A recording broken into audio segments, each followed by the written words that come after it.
Hello বন্ধুরা, আজকে ইলার রান্নাঘরে আবার চলে এসেছি একটা নতুন রেসিপি নিয়ে।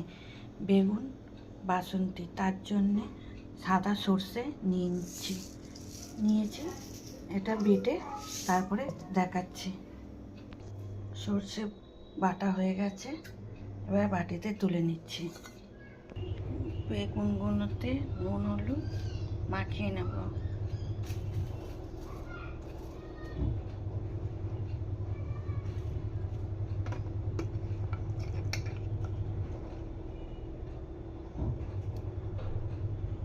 তারপরে একটা কড়া চাপিয়ে নিয়েছি, তার মধ্যে তেল দিয়ে দেবো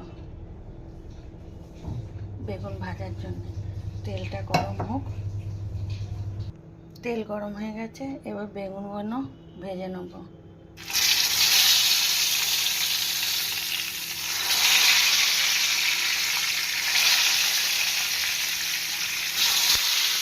বেগুনগুলো ভেজে নিই, একটা মশলা তৈরি করে নিই।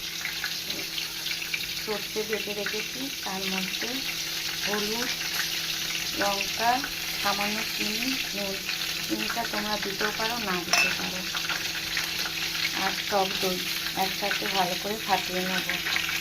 ফাটিয়ে নিচ্ছি। দেখো মশলা ভালো করে মেখে নিয়েছি।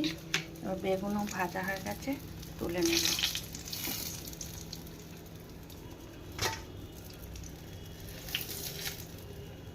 তুলে নিচ্ছি। বেগুন ভাজা হয়ে গেছে, এবার তেলেতে মশলাটা দিয়ে দেবো।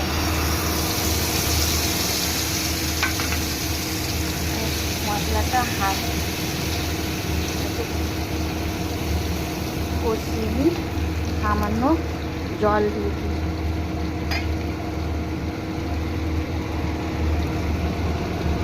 সামান্য জল দিয়ে কষতে থাকি। মশলা কষা হয়ে গেছে, এবার বেগুনগুলো দিয়ে দেবো।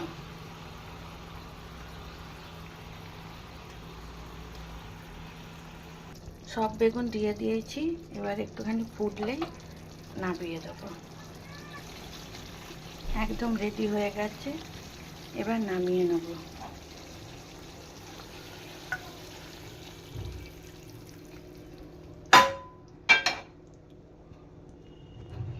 দেখো একদম রেডি হয়ে গেছে বেগুন বাসন্তী। ভালো লাগলে লাইক, কমেন্ট, শেয়ার করে দিও।